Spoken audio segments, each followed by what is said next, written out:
You know, we had this great conversation with you. I couldn't remember if it was right after Mayor Mamdani won the primary and it was clear that he was going to be a winner, or it was after he won the election last year. But we always like to check in with you, not just about New York City, but how things look from your perch around the country. I want to start with New York because here we are. Let's go ahead and call it 7 months into the Mamdani administration. We can almost say 8 months at this point. How is it going from a commercial real estate perspective?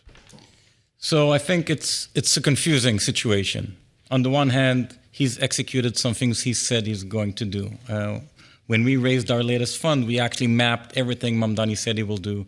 Number one on the list was rent freeze. We put it as an extremely high probability, and it happened. It's not new in New York City. It happened under the de Blasio administration. I don't think it was a surprise to anyone that rent freeze actually happened. And obviously, there's now the consequences. And some portfolios are being hit with not being able to meet ability to pay debt or even to cover the costs of running the properties. What's the implications of that more broadly in the market about doing deals, wanting to be in the city? The rent freeze, I don't think it has much implication on the broader New York City real estate market. It was known, it was predicted, and it happened. When you look at New York City right now, it still has a huge shortage of new housing supply.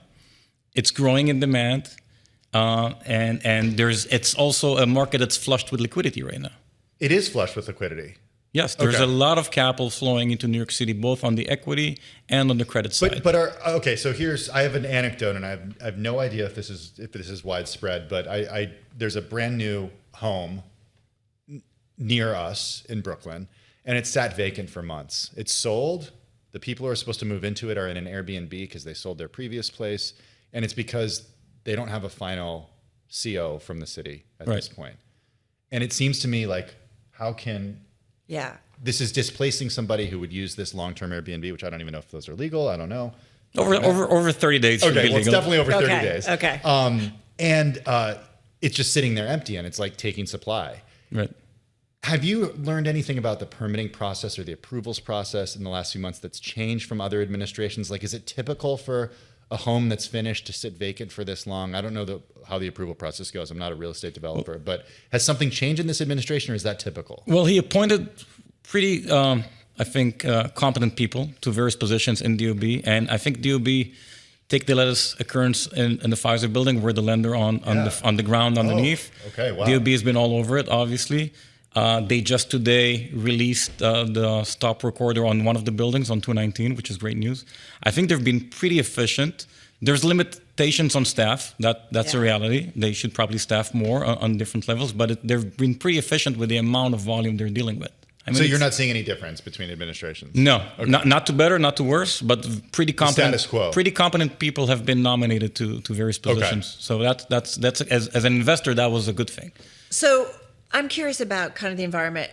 My husband and I were kicking around this great story this morning about the Flatiron building entering a new era with $58.5 million apartments. So we were just wondering which one. Are you going to move? Which one are you? Have you selected one yet? We're looking at it. We're trying to I heard decide. the penthouse is still available. Maybe. Yeah, that one. There's one, I think, on the third floor for about $10 million or so. So, I mean, the bifurcation, I feel like, of these very expensive properties, and people come in and people are buying and so on and so forth. You know, we go back to that old problem of making sure there is affordable housing for the people who are living and working in this great city of something like New York City. So, you know, as you are in and out of this, I mean, again, what's the problem here? Why can't we make this work? It's a problem every major city in the world is dealing with, from London, Paris. New York is no different. You need to create supply. Politicians are focusing on limiting demand, like, for example, pied-à-terre tax, right? Yeah. That's a whole issue that's happening right now. That's curtailing the demand, making people not to buy as much. But really, to deal with pricing, you need to fix supply. You need to build more. You need to release restrictions and allow to build more units. If you build enough units, prices will eventually go down. That's not happening in New York City. It's very tough. Multi-million-dollar more units. Well, you don't have to build it on Central Park, right? Yeah. You need to go to Queens, Bronx. In Long Island City, tons of construction is happening. It's cheaper than Manhattan. It's not completely affordable. Do you know what I'm saying? Yeah. Like, there's a broad swath of folks who, live and work around New York City. And so I'm going to say something very not popular, I think, at least to politicians. The city really needs to build 500,000 units. If you really want to meet the demand. To do that, you need to give incentives, not the other way around. You need to give tax incentives. You need to think of subsidies that will make the projects profitable for the private sector to build. It's a money story. In other words, you look at the balance sheet, and if this isn't going to add up for a developer, they're not going to build it. And by the way, you know what's going to happen now? They enacted the pied-à-terre tax, so there's going to be actually maybe slightly less transactions on that higher section. There's going to be eventually less property tax collected by the city. So I'm not sure what they're going to gain from the pied-à-terre tax will actually make up what they're going to lose eventually in property tax. What's the right way to do this quickly? Because New York City is a different animal. You said this is a problem throughout the country. Mm-hmm. And throughout the world, every major urban center is dealing with affordability issues. So how do you do that in a way where things don't get mired in environmental review and it takes forever to actually build something big because there are people in the neighborhood who don't want it done? I wish there was an easy answer. There's a lot of smart people that understand the problem. It's hard to solve it because you have all these bottlenecks of approval processes, right? You can't just build 500,000 units and you have to take all these under consideration. You can in parts of Texas? Yeah, but people who want to live in a major urban market like New York, you need to do those processes. You need to create some sort of fast track solutions, right? You need to say, okay, we need to cut down the approval process to a year, right? And you need to create the right subsidies and tax incentives, property tax abatements, so people will build it on condition that you will build also affordable, 25, 35. The 421A program was good. It actually succeeded. Can you help me understand tax abatements? I live in an area where there has been so much building and lots of tax abatements. And I understand when a city is changing. But there's a point where, okay, people want to live there. The market has changed.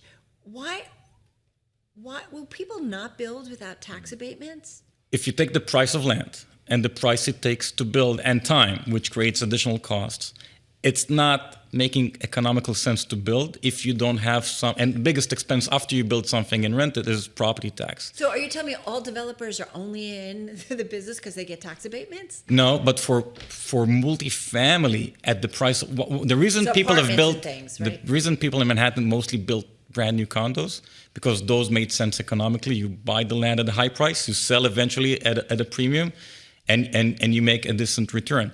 To build that on the same land multifamily doesn't make sense for most projects without a tax abatement program.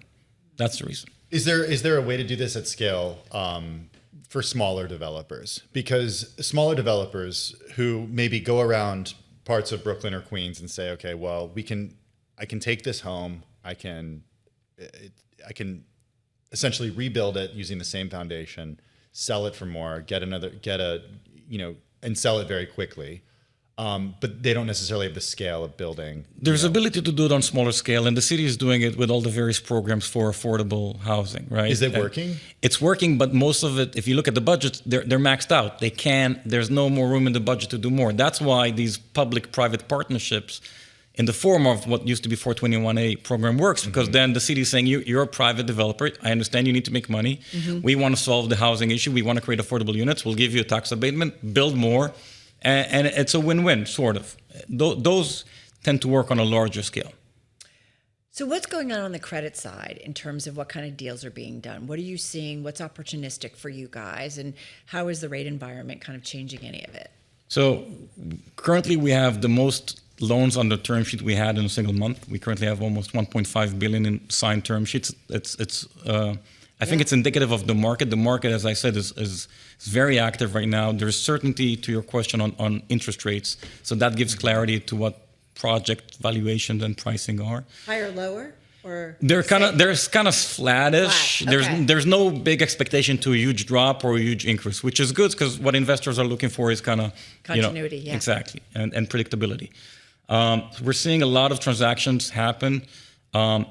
I would say people that bought 5 to 7 years ago and hoped for a better market, what used to be called pretend and extend or survive till now it's not 25 anymore, are kind of facing reality. So we're seeing buildings trade at a lower pricing.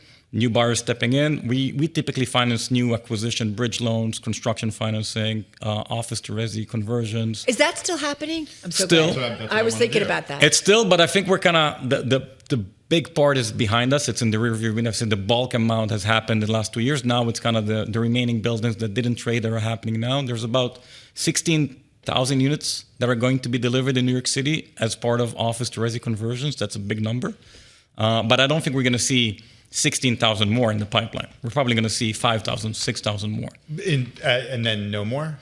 Probably because office is back relatively. You're seeing the buildings lease up again. So then it doesn't really make sense to go the conversion route. You need a mostly vacant building to do a conversion.